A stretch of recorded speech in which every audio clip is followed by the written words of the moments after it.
Tengan un cordial saludo, estimados alumnos.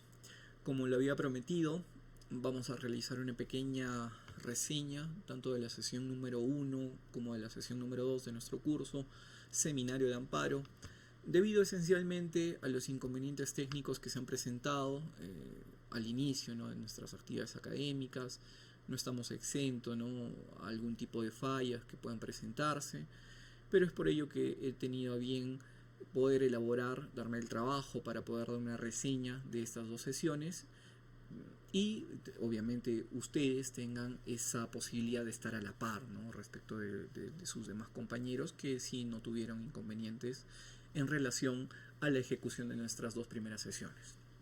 Pues bien, tengan en consideración, por favor, nuevamente, que nuestro eje central en la ejecución de actividades académicas es la plataforma, es el aula virtual de la Universidad San Martín de Porres, así que todos ya tienen el material hasta la sesión final debidamente colgado, ya están subidas las diapositivas, los PPT, las lecturas complementarias, o sea, van a tener toda a su disposición para poder ejecutar de la mejor forma nuestras actividades académicas de aquí en lo posterior, ¿no? Siempre voy a iniciar con, bueno, hemos tenido una prueba de entrada que algunos han podido rendir para evaluar sus conocimientos previos, pero como lo decía, cada sesión que yo inicie voy a hacerla con algunas preguntas para saber los conocimientos previos que ustedes tengan, no solamente en relación a todo el curso, sino en relación a cada sesión, a cada clase que vayamos a ejecutar, porque justamente tienen la posibilidad de tener el material de forma anticipada. Y me gusta bastante de las personas que se preocupan por estar debidamente preparadas, y así ello va a permitir que nosotros podamos elevar la discusión, el debate académico a un nivel mucho más alto, ¿no? Voy a anunciar, como siempre lo he hecho, el logro y la utilidad, ¿no?, de nuestro aprendizaje, ¿no?, cosa que académicamente lo considero es parte de la labor pedagógica que todo docente debe desempeñar, ¿no? Pues bien, en la sesión 1 vimos temas relacionados estrictamente a lo que establece nuestro sílabo, pero obviamente voy a tratar de tener la posibilidad de ampliar estos conocimientos a temas muy prácticos del día a día que se viene dando en la justicia constitucional. Como ustedes ya saben, mi persona es un especialista en la materia, no solamente desde el punto de vista teórico, sino práctico.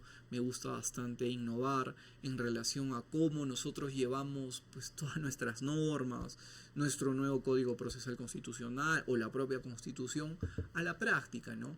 Y ya lo vamos a ir viendo con los mecanismos de protección de derechos fundamentales y de control normativo, ¿no?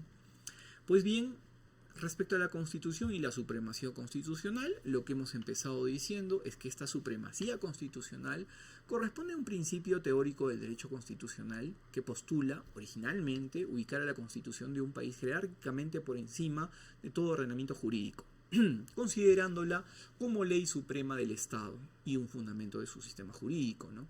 Esto según cada país, los tratados internacionales, convenciones internacionales o pactos incluso de los que gozarán o no del mismo rango de la Constitución que cada uno de ellos obtenga, ¿no?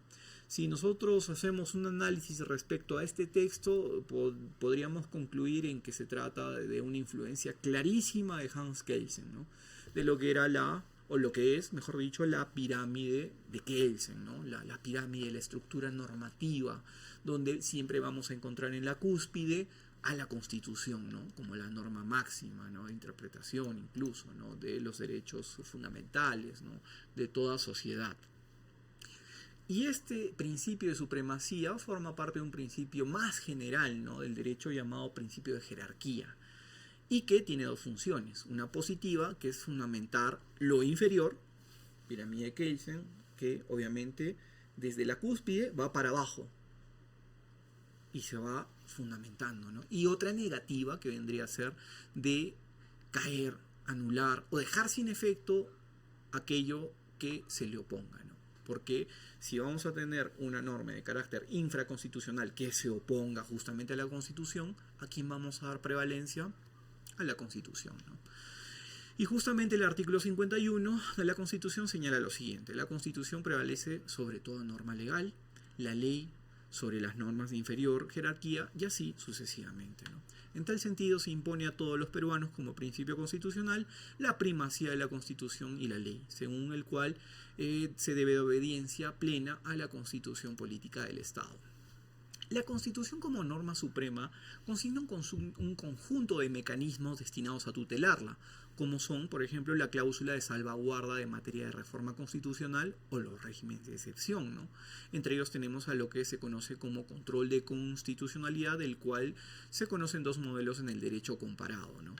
Aquí tenemos en primer lugar a la tradición norteamericana, que nace un célebre caso, un leading case, que es el caso pues, Marbury versus Madison, en el cual se determinó que solo la Constitución era la norma suprema, sino que además los jueces podían dejar de aplicar una norma legal a un caso concreto cuando encontraran que ella se encontrara en desacuerdo o conflicto con la norma constitucional. Esto es control difuso, conocido aquí en nuestro ordenamiento jurídico peruano. No obstante, esta prerrogativa judicial no se encontraba prevista de manera expresa en la referida norma. Dicha dificultad se denominó judicial review y conforma lo que se conoce como control difuso. Ya lo mencioné. Entonces, esta influencia obviamente viene del derecho norteamericano, ¿no? En el cual se ve justamente esta supremacía constitucional sobre la interpretación legal o de leyes, ¿no? de rango inferior a la Constitución. En el caso europeo, la evolución fue diferente, puesto que se determinó la existencia de un ente especializado que tutelara la constitución de leyes, de tal forma que los jueces no pueden dejar de aplicar la decisión propia de una norma de rango legal, ¿no? La aparición de este mecanismo se dio con la Constitución austriaca, ¿no? No tanto por la alemana, que muchos establecían, ¿no? que se dio.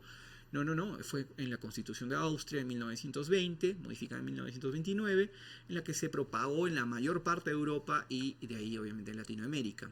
El citado ente sería denominado Corte o Tribunal Constitucional, ¿no? Y este posee la facultad de derogar la norma en cuestión a través del uso del denominado control concentrado. Esto se puede resumir en esa frase que conocemos: el máximo intérprete de la Constitución es el Tribunal Constitucional, ¿no? En el caso peruano es necesario señalar que poseemos ambos sistemas de control, el control difuso y el control concentrado, por cual se considera que poseemos un sistema dual, ¿no? El control difuso se encuentra consagrado en el artículo 138 de nuestra Constitución, de nuestra Carta Política, y el control concentrado figura en los artículos 200 y 202 del citado cuerpo de leyes, ¿no? Lo que conocemos como acción de inconstitucionalidad y bueno, y la acción popular también, ¿no? De hecho, el Tribunal Constitucional puede también hacer uso de control difuso, ¿eh? Cuando resuelve en última instancia procesos constitucionales. Por ejemplo, el amparo, el habeas corpus, el habeas data, incluso la acción de cumplimiento, ¿no? Ese modelo es poco común en el derecho constitucional comparado, ¿no? Un caso interesante es el de Venezuela, ¿no?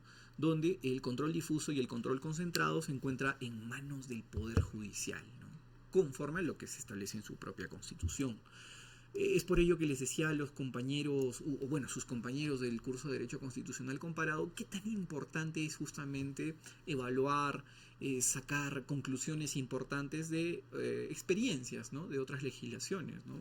Y en este caso nos referíamos, por ejemplo, a la venezolana, ¿no? El sistema dual en nuestro país ha generado inconvenientes, ¿sí? Llegándose a considerar que su existencia incluso ha sido contradictoria, ¿no? Puesto que mientras con el control difuso tiene un sentido en un contexto de amplia confianza en la jurisdicción ordinaria, la de los jueces, el control concentrado implica una limitada confianza en el Poder Judicial, ¿no? En tal sentido, la existencia de ambos mecanismos puede implicar una seria incongruencia, ¿no? Que genera que el control funcione de manera ineficiente. Esta es una postura jurídica, obviamente, ¿no? Esto es doctrina. Al final no puedo decir de que esto sea prácticamente letra segura y con candado, ¿no? Y esto es así, no. Es una posición, cumplo con señalar ello para que ustedes también puedan apreciar desde su punto de vista lógico, jurídico, una opinión que nazca de ustedes mismos, de cómo se da en la realidad justamente la aplicación por parte del Poder Judicial del control difuso y por parte del propio Tribunal Constitucional del control concentrado. ¿Por qué, estimados alumnos? La primera pregunta que les haría es, ¿ustedes consideran que el Tribunal Constitucional es un ente netamente jurídico, esencialmente encargado de la evaluación, del análisis, del estudio de la norma constitucional desde ese punto de vista estricto? ¿O se ve influenciado por temas políticos, esencialmente? ¿Quiénes eligen a los miembros del Tribunal Constitucional? Congreso de la República, ¿no? Por tanto, hay una clarísima influencia política y el tinte político siempre va a estar ahí presente, incluso en el Tribunal Constitucional encargado del control concentrado, ¿no?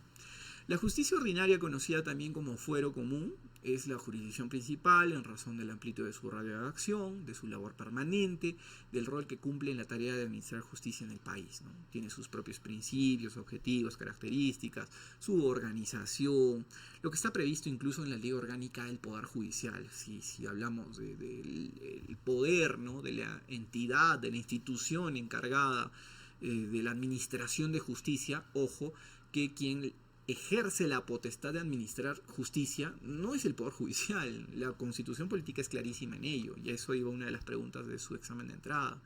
La potestad de administrar justicia emana del pueblo, no emana del Poder Judicial. El pueblo es quien confiere el poder, ¿no? Por eso se llama, bueno, podríamos decir que el pueblo es el poder constituyente, ¿no? Y el poder constituido vendría a ser en ese sentido el Poder Judicial, ¿no? Entonces ya está representado por ello, ¿no? Los principios que la identifican son los de unidad, el de exclusividad y el de independencia, ¿no? La jurisdicción constitucional es aquella destinada a administrar una justicia especial como lo es la justicia constitucional, ¿no? Esta implica la existencia de conflictos y materias constitucionales controvertidas, sean ocasionadas por normas legales o administrativas que contravienen o violan las normas constitucionales o por actos que vulneran o amenazan derechos contenidos en la Constitución. Y en especial no solamente porque trata de cautelar la supremacía de la Constitución y realizar un adecuado control constitucional de tipo jurisdiccional, sino, atentos a esto, porque está a cargo de un organismo especial distinto e independiente del Poder Judicial, como lo es el Tribunal Constitucional.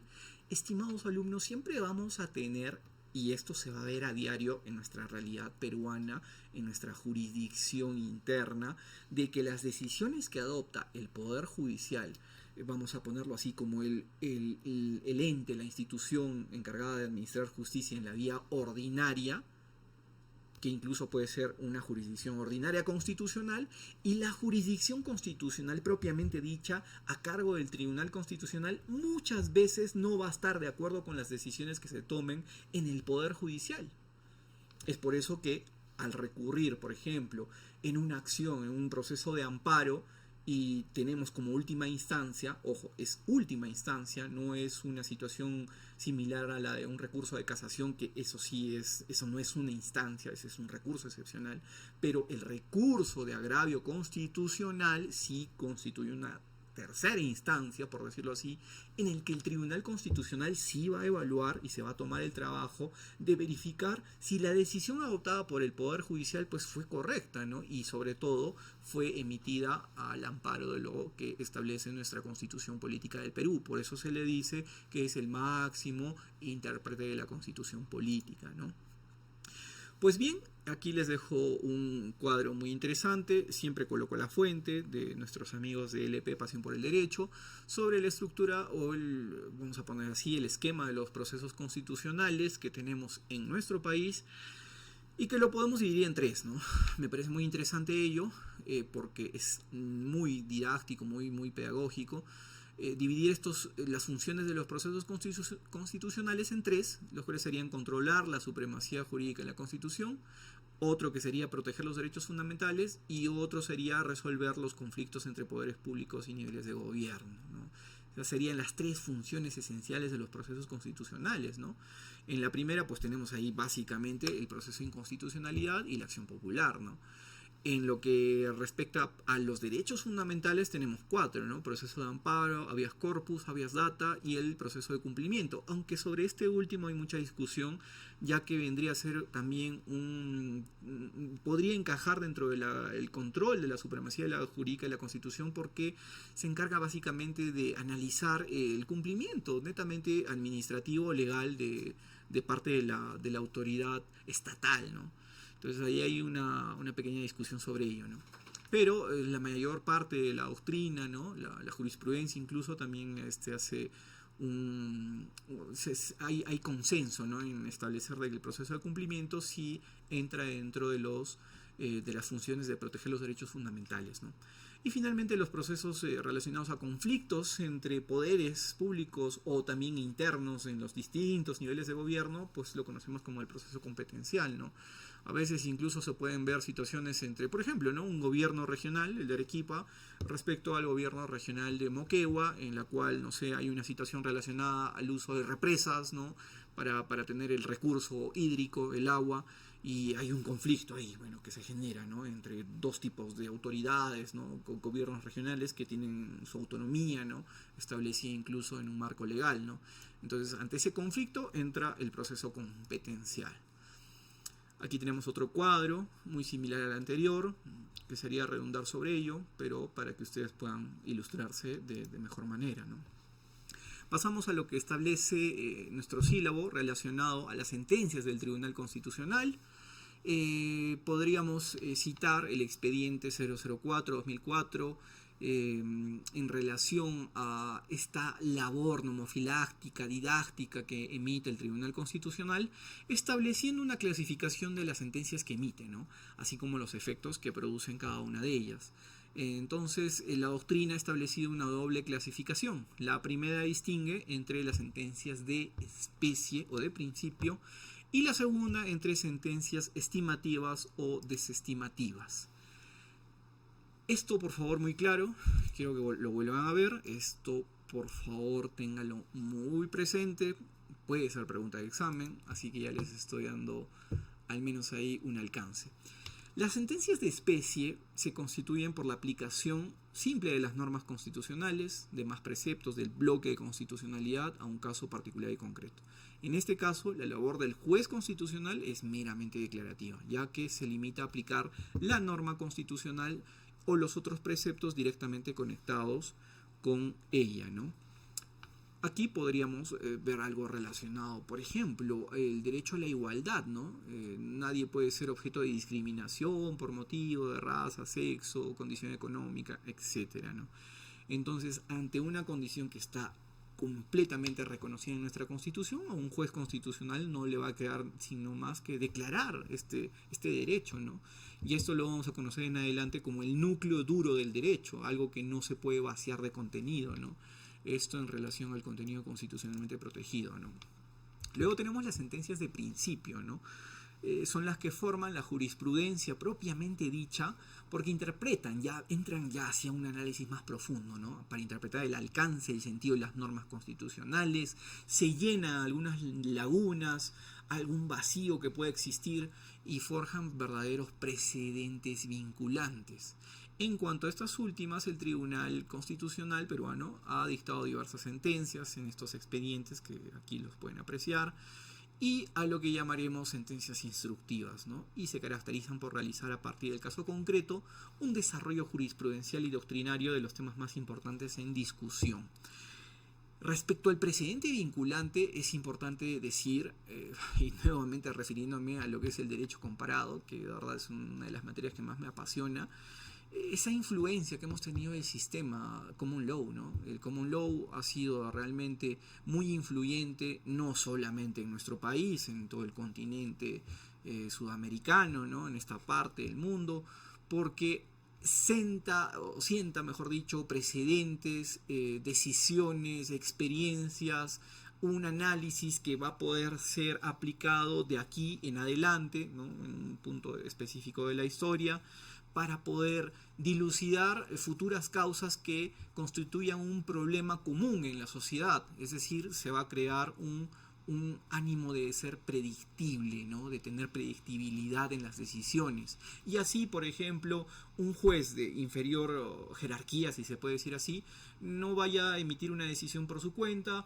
otro juez de distinta localidad va a decir, no, yo pienso así, otro juez va a decir, yo pienso así. No, entonces el Tribunal Constitucional con este precedente lo que busca es uniformizar a veces, ¿no? Una decisión que tiene que ser aplicada y por eso se llama vinculante. No puede ser básicamente eludida por los órganos jurisdiccionales ordinarios, ¿no? Las sentencias de principio. Este tipo de sentencias se justifican porque tienen como finalidad orientar a los jueces con criterios que puedan utilizar en la interpretación constitucional que realicen en los procesos a su cargo, porque contribuye a que los ciudadanos ejerciten mejor sus derechos. Y a eso iba con el tema de la predictibilidad, ¿no? Y es en relación a esta segunda clasificación que exponemos este cuadro. Lo mismo, quiero agradecer a LP, Pasión por el Derecho, siempre hay que citar la fuente, ¿no? Para no caer en un tema relacionado pues a plagio, ¿no? A una utilización indebida de recursos académicos, que yo considero que siempre en el ánimo de poder desarrollarnos personalmente, profesionalmente, académicamente, tenemos que ser solidarios, ¿no? Pero hasta podríamos decir que este recurso académico también tiene un costo, ¿no? Es por ello que muchas veces se ha entendido que los derechos de autor, por ejemplo, ¿no? Hasta incluso la realización de un PPT, de una diapositiva, pues deben ser respetados, por supuesto, ¿no? Pero lo mínimo que podemos hacer es hacer mención o citar la fuente, ¿no? Incluso ustedes van a ver en todas mis diapositivas, PPT, siempre cito bibliografía, ¿no? Y esa es una forma ética y respetuosa de hacer actividad académica, ¿no? Aquí tenemos, como les mencionaba, las sentencias estimativas, las sentencias desestimativas. Hemos visto la primera clasificación, esta sería la segunda. Por favor, recapitulando, la primera clasificación la tenemos en relación a las de especie y de principio, ¿correcto? Y la segunda serían a las estimativas o desestimativas. Entonces pasamos a esta. Es un poco más larga, pero considero que es más sencilla, ¿no? Aquí tenemos las que estiman, caramba, las que declaran fundada en parte una demanda, o las que desestiman, ¿no? La que la declara improcedente, la que la declara infundada, ¿no? Una sentencia, ¿no? O incluso fundada en parte, ¿no? Declarando infundada un extremo, ¿no? Pero es básicamente ello, ¿no? Las estimativas podemos encontrarlas de simple anulación, interpretativas propiamente dichas, interpretativas manipulativas. De estas de acá tenemos una subclasificación y las desestimativas dos tipos. Vamos ejecutando. Las sentencias estimativas son aquellas que declaran fundada una demanda de inconstitucionalidad. Su consecuencia jurídica específica es la eliminación o expulsión de la norma cuestionada del ordenamiento jurídico mediante una declaración de invalidez constitucional, ¿no? En dicha hipótesis, la inconstitucionalidad se produce por la colisión entre el texto de una ley o norma con rango de ley y una norma o principio o valor constitucional, ¿no? Las sentencias estimativas pueden ser de simple anulación, interpretativa propiamente dicha o interpretativa manipulativa. Entonces aquí en esta sentencia estimativa vamos a encontrar esta subclasificación y el objetivo básicamente vamos a tener aquí una colisión. Va a haber una colisión entre el texto de una ley que aparentemente es inconstitucional, mejor dicho, perdón. Por ejemplo, ¿no? Encontramos una ley que establece la posibilidad de que las personas puedan fumar en centros educativos, en colegios, ya, para ser más específicos, colegios de primaria, con mucho más especificidad. ¿Qué tan constitucional podría ser ello respecto a otra ley, ¿no? que, por ejemplo, protege la salud de los niños, o un principio o valor constitucional como puede ser también el derecho a la salud, a vivir en un ambiente sano, equilibrado, en referencia a esto, ¿no? Entonces ahí vemos esa colisión, ¿no? Y ahí es donde entra el Tribunal Constitucional con un control abstracto, ¿no? El control concentrado, ¿no? De las normas, ¿no? Aquí tenemos las sentencias de simple anulación, que en este caso el órgano de control constitucional lo que resuelve es dejar sin efecto una parte o incluso la integridad de todo el contenido del texto que aparentemente sería inconstitucional. La estimación es parcial cuando se refiere a una fracción, una parte de la ley o norma con rango de ley, puede ser un artículo, puede ser un párrafo entero, puede ser toda la ley incluso, ¿no? Y por ende ratifica la validez constitucional de las restantes, ¿no?, disposiciones contenidas en el texto normativo impugnado. Perdón, me adelanté un poco al tema. La estimación puede ser total cuando se refiere a la plenitud de toda la norma, ¿no? Ya no solamente un artículo o un párrafo, sino ya de repente el cuerpo normativo de la ley o norma con rango de ley ya prácticamente es inconstitucional. Entonces aquí el tribunal dispone la desaparición íntegra del texto normativo impugnado del ordenamiento jurídico.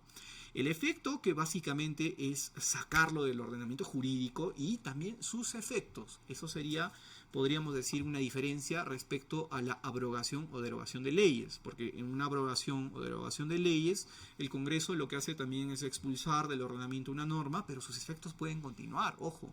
En cambio, con la declaración de inconstitucionalidad, incluso los efectos ya cesan, desaparecen, ¿no? Esa es la diferencia respecto a la derogación o abrogación, ¿no? Respecto a las sentencias interpretativas propiamente dichas, en este caso el órgano de control, el Tribunal Constitucional, por favor entiendan ese término, el órgano de control constitucional viene a ser el Tribunal Constitucional, según sean las circunstancias, ¿no?, que rodean un proceso, declara la inconstitucionalidad de una interpretación errónea efectuada por un operador judicial, lo cual acarrea una aplicación indebida, ¿no? Esta modalidad aparece cuando se ha asignado al texto, que podría ser materia de inconstitucionalidad, una significación, un contenido distinto al que la disposición tiene cabalmente, ¿no? Entonces, ¿el tribunal qué hace, no? Puede concluir que por una errónea interpretación se han creado normas nuevas, ¿no?, distintas a las que se contempla, pues, en la ley o norma con rango de ley y que es objeto del examen. Por consiguiente, establece que en el futuro los operadores de justicia, los órganos jurisdiccionales ordinarios, estarán prohibidos de interpretar o aplicar aquella forma de interpretar declarada contraria a la Constitución. Es decir, lo que hace el Tribunal Constitucional con esta sentencia interpretativa es enmendar la plana de lo que podría haber establecido el Congreso y le indica a los órganos jurisdiccionales inferiores, ¿no?, de todo el país, de toda la nación, cómo es que se va a interpretar. O sea, les da como un manual, ¿no? Les entrega un manual, mire, esta ley, si bien es cierto, ha sido redactada de tal forma textualmente, pero la interpretación correcta es esta. Y realiza justamente esta labor interpretativa, ¿no? Hay otra sentencia, ¿no?, otro tipo de sentencia, que sería la interpretativa manipulativa. En este caso, el Tribunal Constitucional lo que hace es detectar y determinar la existencia de un contenido normativo inconstitucional dentro de una ley o norma con rango de ley, ¿no? La elaboración de dichas sentencias está sujeta alternativa y acumulativamente a dos tipos de operaciones, la ablativa y la reconstructiva. La operación ablativa o de exéresis constituye básicamente reducir los alcances normativos de la ley impugnada, eliminando del proceso interpretativo alguna frase o incluso hasta una norma, un artículo, un párrafo cuya significación pueda colisionar, ¿no?, con la Constitución. Para ese efecto, lo que se hace es declarar la nulidad de las expresiones impertinentes dentro de un texto normativo, lo que genera un cambio del contenido preceptivo de la ley. Esto lo podemos ver, por ejemplo, y continuando con ese tema, en lo que ha sido la ley que establece la eliminación del régimen del contrato administrativo de servicios, o llamado CAS. No sé si ustedes han escuchado o han podido tener la oportunidad de escuchar, ¿no?, de apreciar que este régimen laboral, porque ya ha sido reconocido como un régimen laboral en el Perú, CAS, justamente se demandaba su inconstitucionalidad, ¿no? Entonces, al analizar esta ley, si no me equivoco, fue la ley 31031, si no me equivoco, no recuerdo bien el número, pero el tribunal le enmienda la plana, pues, justamente al Congreso, y le hace justamente esta reconstrucción, ¿no?, con un proceso de ablación, o incluso también ya reformulando algunos párrafos. Pero en ese caso me parece que fue meramente ablativa, es decir, suprimió párrafos, artículos, y dejó vigente, me parece, uno solo, nada más. Ahora, sobre la operación reconstructiva o de reposición, consiste en consignar el alcance normativo de la ley impugnada, agregándole un contenido y sentido de interpretación que no aparece en el texto por sí mismo.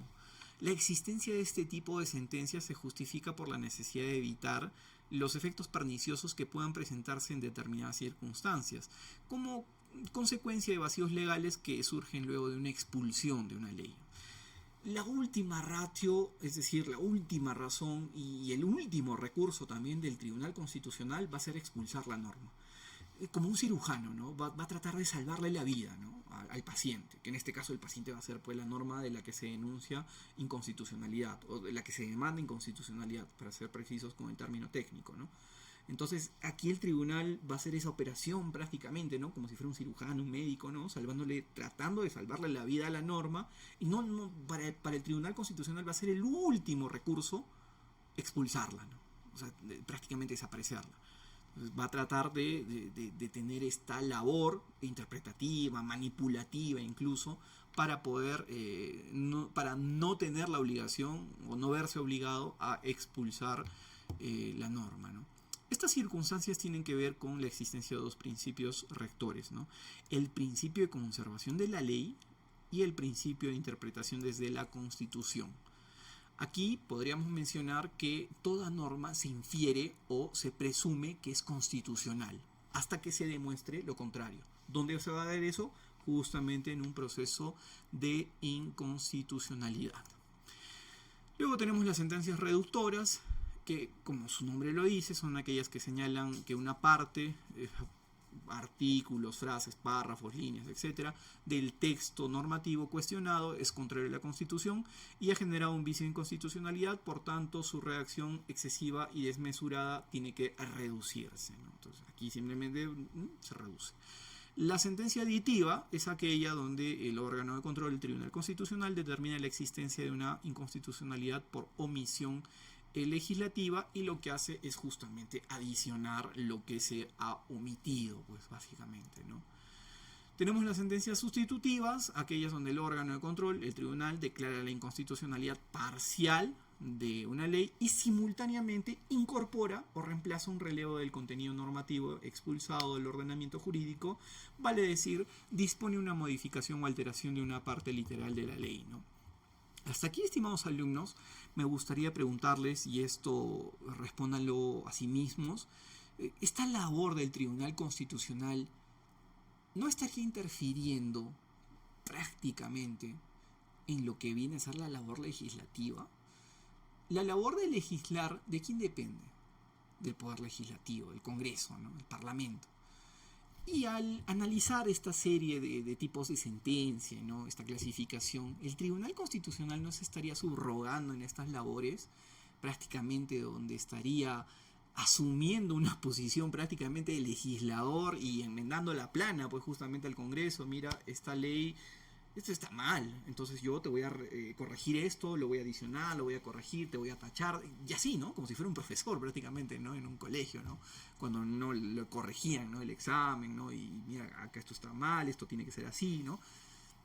Eso les pregunto, ¿no? Porque es muy cuestionable justamente esta intervención del Tribunal Constitucional a lo que viene justamente el poder el máximo representante, pues, del poder del pueblo, que viene a ser el Parlamento, el Congreso, ¿no? Es lo más cercano al constituyente, ¿no? Esa situación se las dejo para la reflexión, ¿no? Bueno, continuando, aquí tenemos las sentencias exhortativas, donde el órgano, el Tribunal Constitucional, lo que hace es declarar la incompatibilidad de una parte o de la totalidad de una ley o norma con rango de ley, y lo que hace no es disponer la expulsión, ¿no? del ordenamiento, sino agarra y le dice al Congreso: mire, ¿saben qué? Arreglen esa ley. Expidan una ley sustitutoria con un contenido acorde a las normas, a lo que les hemos, no sé, ordenado o aconsejado incluso, ¿no? Acá hay algunos tips, ¿no? De repente, si se puede decir así, hagan algo bueno, ¿no? Hagan algo bien, ¿no? Entonces, en esta sentencia exhortativa, lo que va a hacer el Tribunal Constitucional es justamente apelar a que el Congreso haga una buena labor legislativa, ¿no? Luego tenemos las sentencias, estipulativas, que son aquellas en donde el órgano de control, es decir, el tribunal, establece en la parte considerativa de la sentencia las variables conceptuales o terminológicas que utilizará para analizar y resolver una controversia constitucional. En ese contexto se describirá y definirá en qué consisten determinados conceptos, ¿no? Este tipo de sentencia ya va a una labor, como yo lo denomino, nomofiláctica, ¿no? En el tribunal ya haciendo uso de su capacidad, ¿no? Jurídica, de la máxima interpretación que como órgano de control concentrado obtiene para introducir conceptos, términos nuevos que va a utilizar para resolver justamente esa controversia, ¿no? Luego tenemos ya casi finalizando esta primera sesión las sentencias desestimativas, ¿no? que son aquellas que declaran, según sea el caso, pueden ser inadmisibles, improcedentes o infundadas las acciones de garantía o resuelven desfavorablemente las acciones de inconstitucionalidad.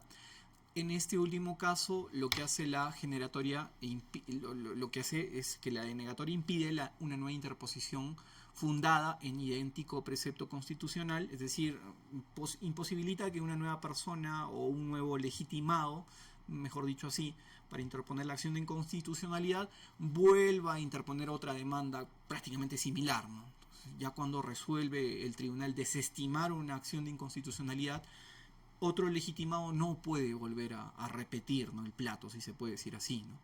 Además, el rechazo de un supuesto vicio formal no obsta para que esta ley no pueda ser cuestionada ulteriormente por otras razones que ya sean más de fondo, o incluso apelando a lo que podría ser la acción de amparo contra norma de carácter autoaplicativa, ¿no? No confundir, por favor, con las de carácter heteroaplicativo, ¿no? Ahora bien, la praxis constitucional reconoce una pluralidad de formas y contenidos sustantivos de una sentencia desestimativa. Aquí tenemos la desestimación por rechazo simple, que simplemente haga el Tribunal Constitucional lo que resuelve es declarar infundada de plano la demanda presentada contra una parte o la integridad de una norma, ¿no? No hay más que decir, la rechaza de plano, ¿no? Hay otro tipo de desestimación que sería por sentido interpretativo. En este caso, el órgano de control lo que hace es establecer de una manera creativa de interpretar una ley parcial o totalmente impugnada. Es decir, es aquella donde el Tribunal Constitucional declara la constitucionalidad de una ley cuestionada en la medida que se le interpreta en un sentido adecuado, ¿no?, armónico, coherente. Es decir, desestimo la demanda, la declaro infundada de repente, pero agrego un contenido en el cual indico por qué razón considero que esta norma sí es constitucional. Pero ya la sentencia como que también enmienda la plana respecto a la interpretación. Pero en el sentido del fallo estoy declarando infundada o podría ser incluso hasta improcedente la sentencia. Hasta aquí los tipos de sentencia del Tribunal Constitucional. Sé que es un tema bastante, podría decirse así, engorroso, algo que de repente no podremos entender en un principio, pero si le damos una revisión al material que estoy agregando, estimados alumnos, se les va a hacer más sencillo, ¿no? Y mi mejor consejo es lean 1, 2, 3, hasta 4 veces sus PPT, porque eso va a implicar que ustedes tengan un conocimiento, una interpretación justamente de toda esta lectura, de todo este desarrollo, más sencillo, ¿no? De verdad, el replicar la lectura, como se dice, chancar, como hace muchos años me lo decían a mí en el colegio, aunque no crean, tiene sus resultados, y positivos, por supuesto. El tema final, ¿no?, de la sesión 1 era el distinguishing, el reversing y el overruling, ¿no? Son técnicas que se adoptan, ¿no?, en tribunales, cortes de alto grado constitucional, como es acá el Tribunal Constitucional Peruano. Entonces, la primera técnica conocida como distinguishing, lo que consiste es en analizar el relato fáctico de la resolución anterior y determinar si es verdaderamente coincide con los hechos del proceso sobre el que debe dictarse sentencia. En el caso de que el juez considere que tiene motivos para dictar una resolución distinta, deberá identificar los hechos concretos que son diferentes al proceso actual, a pesar de las analogías que puedan existir. El distinguishing es un mecanismo muy útil, ya que permite a los jueces impulsar cambios en el derecho, adaptarlo a nuevas circunstancias y evitar, por tanto, que la jurisprudencia quede anclada en el pasado, ¿no?, y totalmente desconectada de la realidad. No obstante, también implica que se dicten sentencias distintas ante situaciones muy similares, ¿no?, lo que aumenta la complejidad del sistema, contribuye a que las decisiones judiciales no siempre sean del todo previsibles. Entonces el distinguishing, como lo vendría a ser en su traducción, es distinguir. distingo lo que yo he resuelto en el pasado de las nuevas circunstancias que se vienen presentando en nuestro presente, ¿no? Porque no es lo mismo que yo haya resuelto alguna situación relacionada a la seguridad personal, a la seguridad social, qué sé yo, por ejemplo, el uso de las rejas, ¿no? A lo que eran los años 90, época que todavía seguíamos saliendo del terrorismo, a lo que actualmente de repente tenemos, que también vivimos en una inseguridad social realmente preocupante, ¿no? Pero no son realidades similares, ¿no? Entonces yo hago una distinción de lo que había resuelto en el pasado, pero de lo que actualmente viene suscitándose, para poder dar una interpretación adecuada y no complicar justamente lo que nosotros conocemos como, ¿qué le digo?, una interpretación retroactiva, ¿no?, de las normas, incluso de los preceptos ya dictados por el propio Tribunal Constitucional, ¿no? Otro mecanismo que es muy similar al overruling es el reversing, ¿no? Es de origen anglosajón y que va en relación a la doctrina del precedente, que no sería viable si los tribunales no estuvieran organizados jerárquicamente, ¿no? El número de resoluciones es tan elevado que sería difícil de localizar el precedente adecuado, ¿no? Por ese motivo, todos los órganos jurisdiccionales están obligados a seguir la jurisprudencia de los tribunales de un rango jerárquico más alto, ¿no? Pero no la de los inferiores. Claro, los tribunales de apelación también deben ser coherentes, ¿no?, por regla general, con las sentencias que ellos mismos han dictado, ¿no?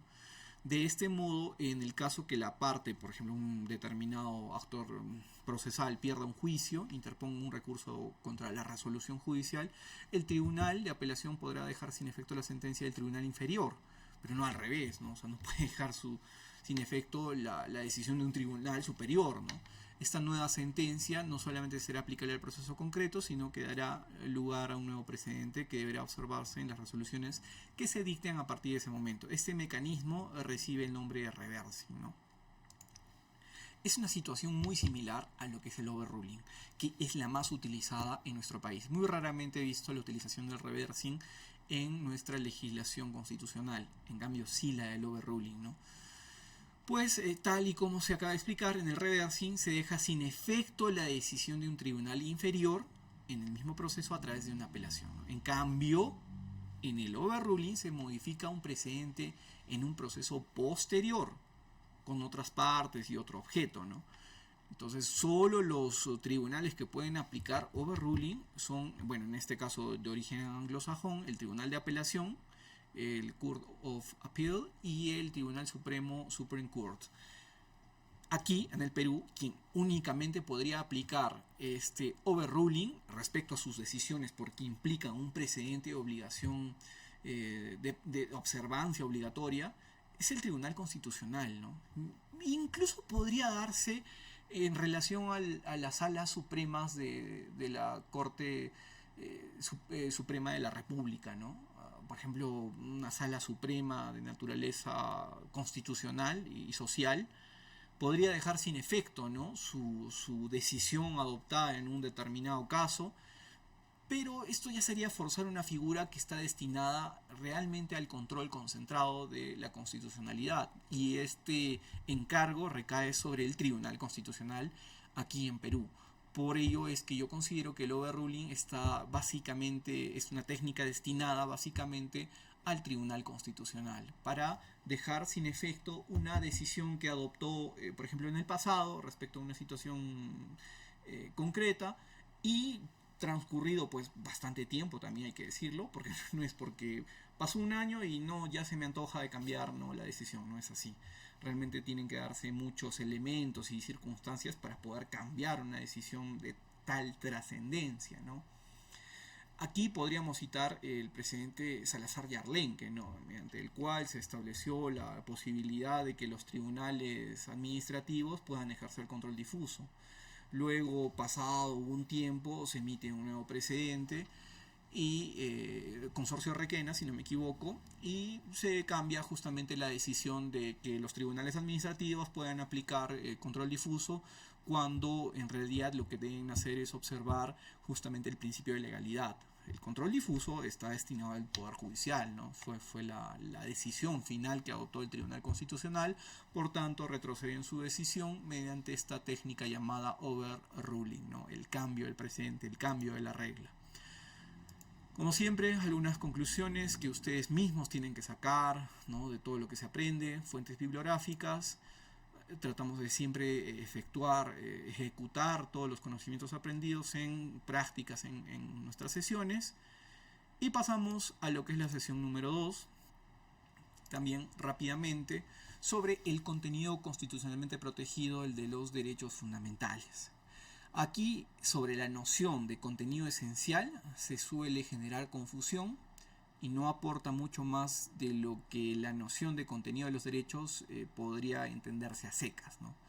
Debe tenerse presente, estimados alumnos, que la expresión utilizada por el nuevo Código Procesal Constitucional, la Ley 31.307, si no me equivoco, es la de contenido constitucionalmente protegido, ¿no? Eso está establecido incluso en una de las causales de improcedencia de los procesos constitucionales.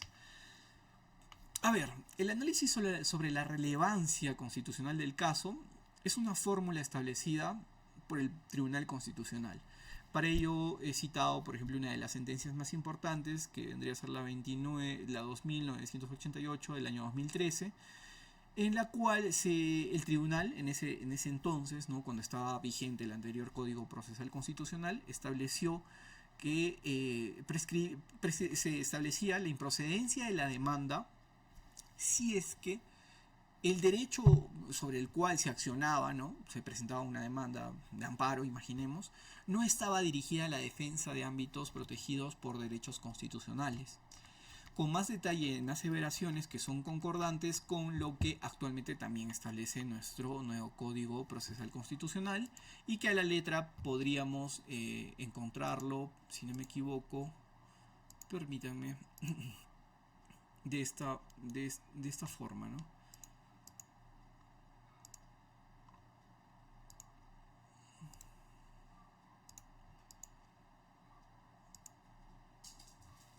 Permítanme, por favor.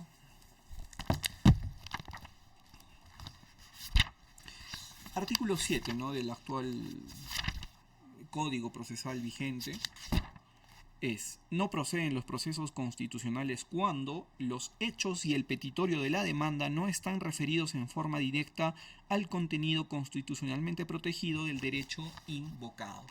En ese sentido, la norma procesal taxativamente ya establece el por qué esta decisión de no amparar, incluso desde el juicio de procedibilidad, una demanda que no entra del contenido de lo que denominamos contenido constitucionalmente protegido del derecho fundamental. A ver, respecto a esto, hay que decir lo siguiente, ¿no? Para poder determinar cuándo una norma podría estar, un derecho podría estar dentro del contenido constitucionalmente protegido, se tiene que verificar primero que existe una norma de derecho constitucional pertinente para el caso, es decir, una interpretación válida de disposiciones que reconocen derechos constitucionales.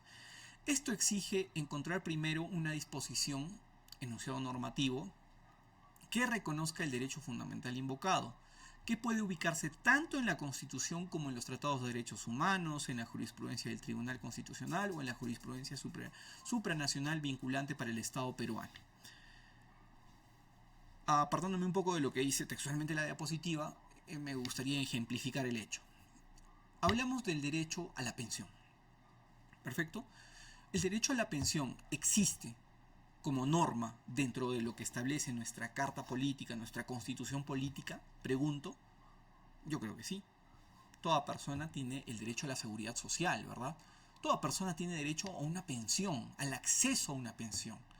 Entonces, en este sentido, si ya tenemos que este derecho taxativamente está incluido en nuestra constitución política, creo que tendríamos la primera verificación de que existe justamente esta norma pertinente al caso concreto que vendría a ser el derecho a la pensión. Otro aspecto sería constatar que el demandante se beneficia de la posición jurídica amparada por la norma ius fundamental encontrada. Es decir, Luego de analizado el ámbito protegido del derecho, debe determinarse si lo alegado en la demanda son subsumibles al ámbito normativo del derecho, describiéndose a estos efectos quién es el titular del derecho, sujeto activo o el obligado y sujeto pasivo, y la concreta obligación fundamental. En otras palabras, es necesario acreditar la titularidad del derecho, más aún la existencia de una relación jurídica del derecho fundamental. Yo puedo reclamar derecho a la pensión, por ejemplo, sin haber aportado un mínimo de años que exige la norma. Me voy mucho más aún. Yo, como padre de mi hijo, de repente, que es fallecido, o bueno, murió, ¿podría reclamar el derecho a la pensión que le correspondía? ¿Estaré en la posición jurídica que me obliga prácticamente la situación para poder reclamar el derecho? Incluso lo estaría equivocándolo, porque ya no sería una pensión, el derecho a un acceso a la pensión en representación de mi hijo, sino sería una pensión por ascendientes o descendientes, mejor dicho, ¿no? Una pensión que podría tener incluso desde un punto de vista técnico que establece el Sistema Nacional Pensionario, que vendría a ser la ONP, ¿no? Es decir, yo sería el titular del derecho. Esa sería la pregunta, ¿no? Y es justamente uno de los requisitos que se exige para poder establecer que el derecho está dentro del contenido constitucional. Finalmente, también debería verificarse que la afectación o restricción cuestionada incide en el ámbito protegido por el derecho invocado, cuando menos de modo preliminar o prima facie, es decir, sin necesidad de ingresar a analizar el fondo del caso. A través de esta causal de improcedencia no se trata de demostrar la existencia de una intervención justificada o ilegítima, sino de descartar que estamos ante un caso de afectación aparente, en la medida que la lesión o amenaza, si bien perturba de alguna forma los intereses del actor, finalmente no incide en ningún contenido constitucionalmente relevante. Para poder entender esto, estimados alumnos, tenemos que entrar a lo que vendría a ser el núcleo duro de cada derecho, a lo que podríamos decir el contenido, pues, del derecho fundamental. El derecho a la pensión, dentro del núcleo de protección que puede tener este derecho, podríamos tener el acceso. Toda persona tiene derecho a una pensión, al menos es la premisa. No se puede dejar desamparado a nadie, ¿no? Por esto que incluso hasta se implementó la forma de poder otorgar a personas que incluso no hubieran podido llegar a una serie de años de aportación para que no se queden desamparadas, ¿no? Porque justamente es el contenido del derecho a la pensión, el acceder. Ahora, si yo me voy a los reajustes pensionarios, que ya vendría a ser un contenido adicional, ahí yo entraría a una discusión si lo que se está afectando es el núcleo del derecho o hay una afectación aparente que podría ser dilucidado incluso en un proceso ordinario. Es decir, este contenido adicional no necesariamente tendría que discutirse en la vía constitucional, podría ser en la vía contencioso administrativa o incluso en la vía laboral ordinaria, dependiendo de la situación. Entonces ahí ya no entraría dentro del contenido, dentro del núcleo duro del derecho, ¿no? Y ahí es donde justamente eso es lo que va. Y además de ello debe tenerse en cuenta que en algunos casos excepcionales ese análisis de relevancia fundamental puede ser insuficiente, ¿no? Por ejemplo, cuando la Constitución prevé excepciones al ejercicio del referido derecho, ¿no? Me voy del ejemplo que les puse del derecho a la pensión y me voy al derecho a la vida. El derecho a la vida, de acuerdo a lo que establece nuestra constitución política, es un derecho absoluto. Es decir, la constitución política del Perú establece de forma absoluta que el derecho a la vida no puede ser restringido de ninguna manera. Pues si nos vamos a una lectura integral de lo que establece nuestra carta política, podríamos encontrar que no. Efectivamente, el derecho a la vida se podría, de cierta forma, restringir en casos relacionados a terrorismo o traición a la patria. Y por tanto, existiría la pena de muerte. Y ahí es donde vamos justamente a las excepciones que se prevé, incluso en la propia Constitución, respecto a determinados derechos, ¿no? Y a eso es lo que podríamos citar como que ningún derecho es absoluto. Aunque podríamos decir que sí, ¿no? No sé si alguna legislación, por ejemplo, la peruana no creo, haya establecido de que el derecho a la tortura, o mejor dicho, el derecho a no ser torturado, podría restringirse. Es decir, sí en algunos casos se podría torturar a una persona, ¿no? Sí, para poder obtener una declaración o algo. Se podría limitar esta situación, ¿no? A no ser torturado. Yo no lo creo. El derecho a no ser torturado sí me parecería que fuera un derecho absoluto, que sí realmente no acepta ningún tipo de restricción. Y entre otros casos que ustedes de repente podrían ejemplificar, ¿no?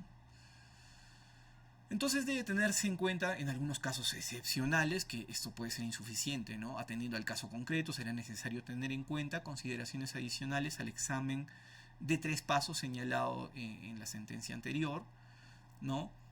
Y para determinarse lo alegado, hace referencia al contenido constitucionalmente protegido del derecho invocado y con ello resolver la procedencia de la demanda. Ojo, estamos entrando solamente a determinar si la demanda es procedente. ¿Para qué?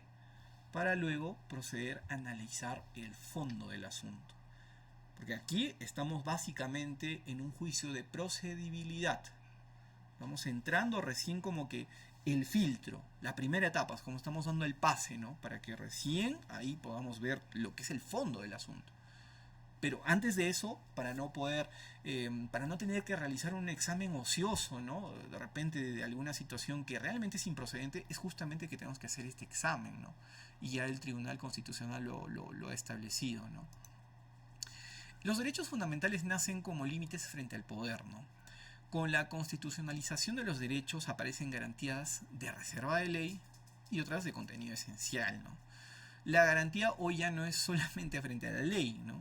Porque nos podríamos preguntar qué protegen los derechos fundamentales. Por eso vale la pena explicar 3 teorías sobre el contenido protegido de los derechos. Aquí tenemos, por favor, estas 3 teorías que, como les mencioné a ustedes que asistieron a la sesión número 2, es muy importante porque puede que yo lo evalúe en su oportunidad en los exámenes que tenemos, que vendrían a ser la teoría absoluta, la teoría relativa y la de los límites inmanentes, ¿no? De los derechos fundamentales.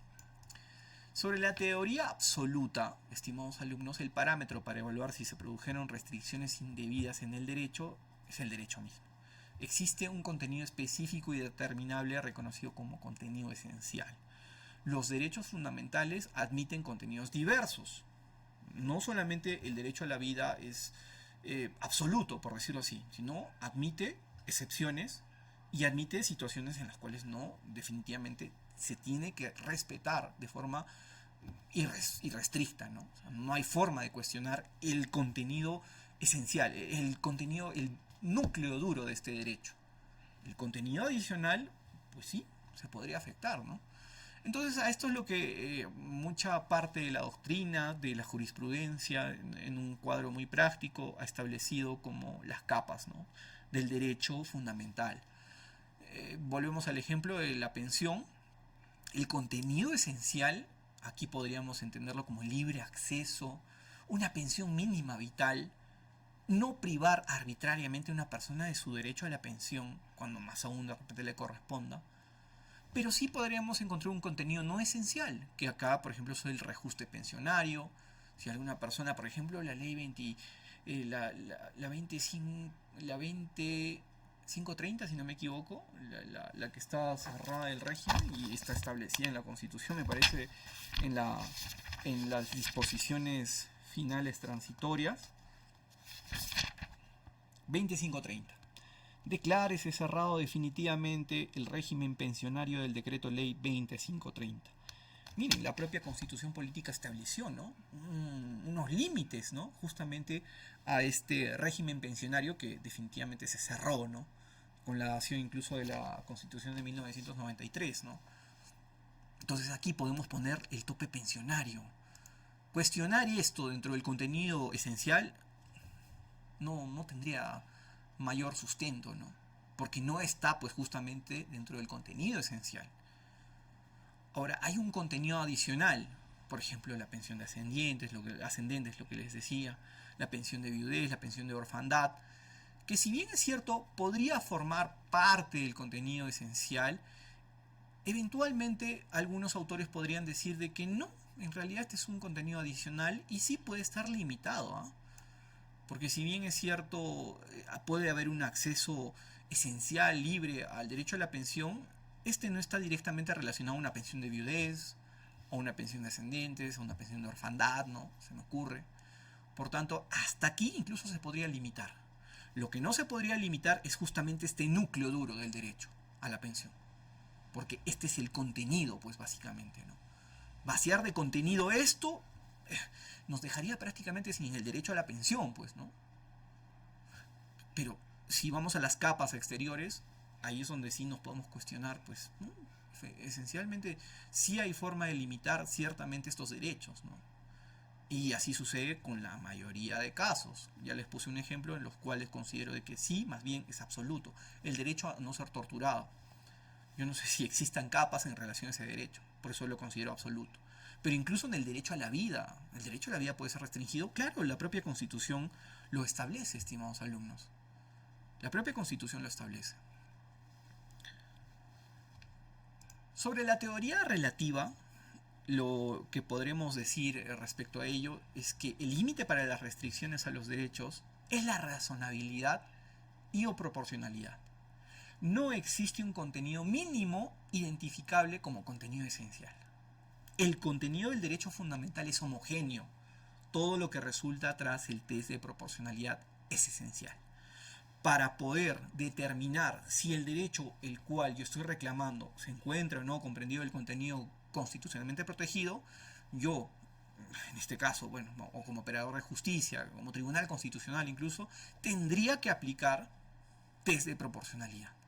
Esto es lo que básicamente establece la teoría relativa, porque justamente relativiza este contenido esencial, no para ser tan duros como lo que establece la teoría absoluta, sino lo flexibilizo y le doy cabida a la discusión esencial de si el derecho puede ser discutido y puede ser recién después de la discusión determinado si está dentro del contenido constitucional. Y para ello es necesario aplicar test de proporcionalidad, ¿no?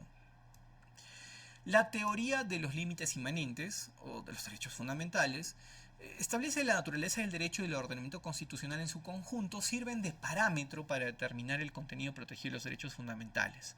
Para esta teoría es muchísimo más flexible porque todo el contenido de un derecho fundamental siempre va a ser esencial.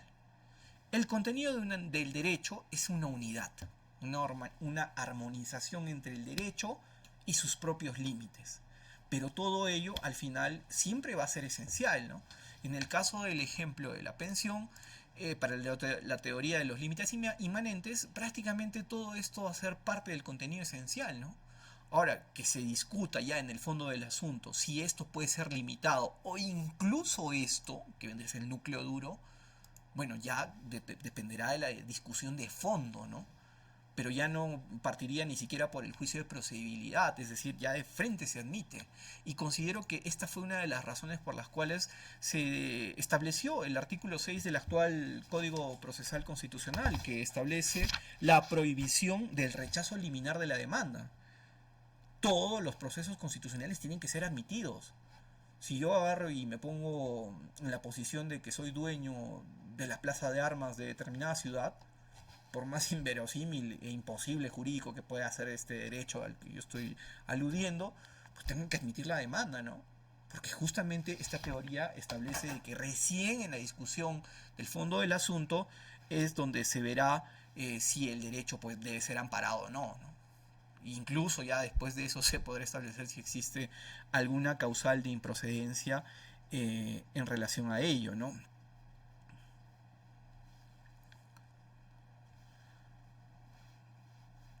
Permítanme, por favor.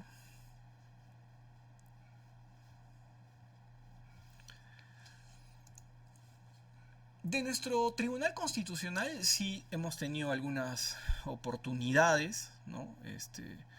Algunas posturas en relación a la teoría del contenido esencial con diversos fines procesales, los cuales han ido evolucionando en el tiempo, ¿no?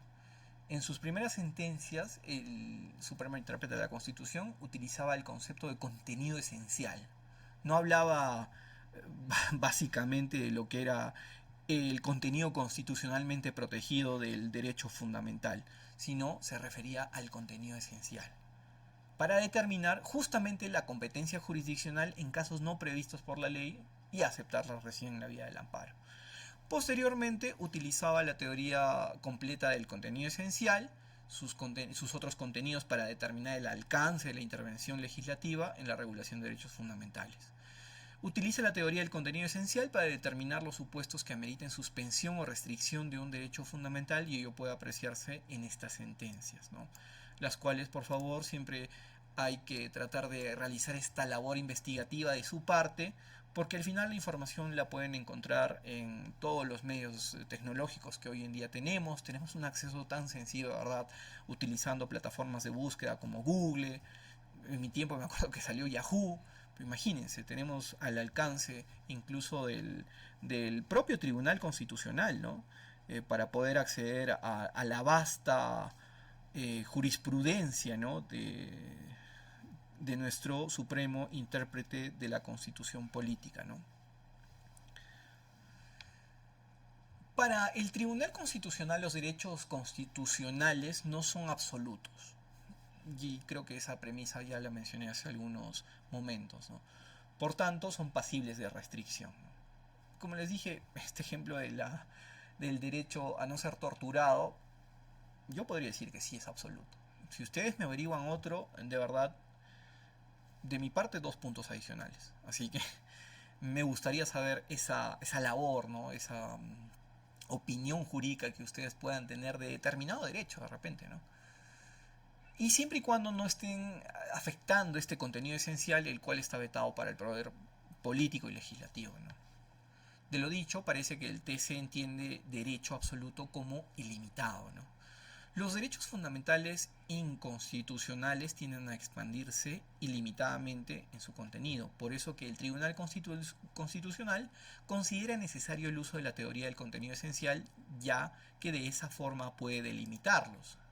Claro, este caso se vio, por ejemplo, en la colisión de dos derechos en relación, por ejemplo, a la seguridad ciudadana, al uso de colocación de rejas para protegerse de la creciente delincuencia, ¿no? Y todo el tema de inseguridad que vivimos, incluso a la actualidad, respecto al derecho a libre tránsito, a la libertad de locomoción, ¿no? O sea, una persona, dentro de sus facultades, de sus derechos de poder movilizarse libremente por todo el territorio nacional, se encontraba con rejas que le impedían el acceso a determinada urbanización, se me ocurre, ¿no? Porque de la otra parte había justamente el deseo de protegerse, ¿no? De esta inseguridad, ¿no? Y actos delincuenciales, ¿no? Entonces ahí el Tribunal Constitucional establece de que ninguno de los derechos son absolutos. Tanto uno puede limitarse de cierta forma y restringirse, como también el otro, ¿no? Y tiene que haber justamente una armonía entre ellos para no tener una colisión inconstitucional de ambos derechos, ¿no? Y se ejerzan en armonía y a la vez también se puedan restringir de ser necesario. Ante el peligro de dar la opción al legislador que comprima el contenido de un derecho constitucional, es peligroso, ¿no? Para el Tribunal Constitucional, debido a que el legislador podría restringir más allá de lo necesario o innecesariamente. Por ello es que el TC lo ha controlado apelando justamente a este contenido, ¿no?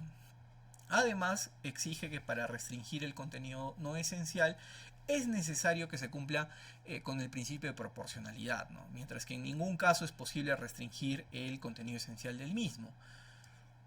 Quiero volver al caso. El Tribunal Constitucional no aceptaría de ninguna forma restringir el libre acceso a la pensión, porque ya sería vaciar prácticamente de contenido al derecho a la pensión. O sea, ya para qué existiría el derecho a la pensión. Mejor lo sacamos, ¿no?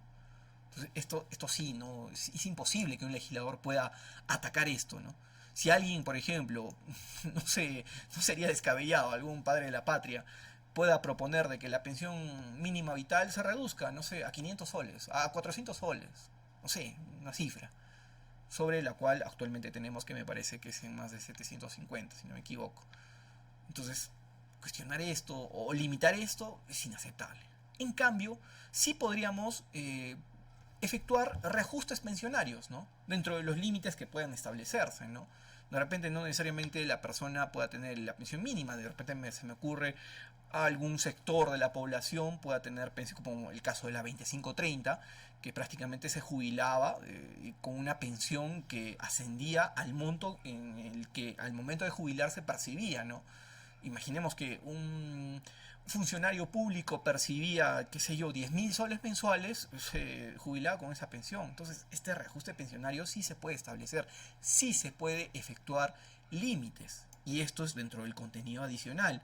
Por eso que el Tribunal Constitucional sí establece la posibilidad de restringir ello desde ese punto de vista. Sin embargo, ya finalizando ese tema, esta postura ha sido criticada por la doctrina nacional, por ejemplo, el doctor Castillo Córdoba, o de forma extranjera, por el doctor Durán Rivera, de Lucas, Vidal y Añón, ¿no? Por cuanto existen algunos aspectos teóricos no resueltos. Entre estos, la relativización de los derechos constitucionalmente protegidos, ¿no? La falta de marcadores teóricos jurídicos que permita delimitar un contenido esencial de uno, adicional o no esencial. Y ahí es donde entraría la confusión cuando estamos ante el núcleo duro del derecho, cuando estamos ante el contenido adicional o cuando estamos ante el contenido no esencial del derecho, ¿no? Y estas contradicciones a la condición única de la jurisdicción constitucional. Porque, estimados alumnos, el derecho, y vuelvo a repetir, no es estático. No es estático. Algunos dirían, por ejemplo, ¿podemos limitar el derecho a contraer matrimonio o a aperturarlo? Se me ocurre al tema de la unión civil entre personas del mismo sexo y estas consecuencias que traerían, por ejemplo, la adopción de menores de edad, ¿no? Ante una unión civil reconocida jurídicamente, ¿no? Y aceptada, traería como una consecuencia directa a ello, ¿no? Entonces, ¿hasta qué punto se puede afectar o restringir este tipo de derecho o no hacerlo? Y esa es la crítica, ¿no? A la que va justamente la opinión jurídica, no solamente nacional, sino también extranjera, ¿no?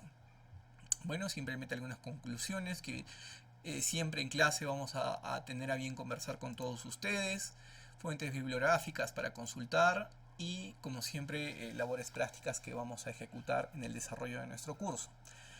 Con esto ya estamos nivelando las dos primeras sesiones. Por favor, ya a partir de la tercera sesión, espero su participación activa para que no solamente puedan obtener los conocimientos deseados, ¿no? Y que ustedes prácticamente es lo que esperan de este curso, sino también para que podamos efectuar una labor académica muy superior y contribuyamos no solamente a lo que es la labor investigativa de la universidad, ¿no? Sino también al campo social. Como ustedes saben, el derecho siempre va a estar presente en todas las partes o aspectos de nuestra vida cotidiana, de lo que venimos pasando como sociedad peruana, ¿no? E incluso a nivel internacional, ¿no? También, ¿no? Entonces, esa reflexión, por favor, estimados alumnos, a estar bien preparados en cada sesión, con los conocimientos que ustedes ya van a tener a su plena disposición en la plataforma virtual, en los módulos correspondientes, para poder enriquecer justamente este debate académico. Sin más que decir, me despido de ustedes. Tengan un cordial saludo. Hasta luego.